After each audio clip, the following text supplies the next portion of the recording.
Confie o seu dia no Senhor. Antes mesmo de dar o primeiro passo, entregue a Ele suas preocupações, desafios e sonhos.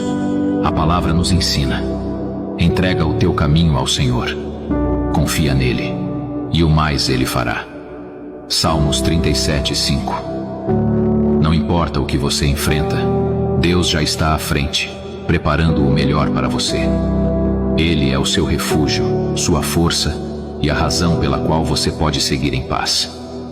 Lembre-se de que, com Deus, até os momentos difíceis se tornam oportunidades para crescer e vencer. Que hoje seja um dia de bênçãos, alegria e proteção divina. Comece com um coração grato, pois o Senhor está cuidando de tudo. Confie nele, e o seu dia será guiado pela luz e pelo amor de Deus.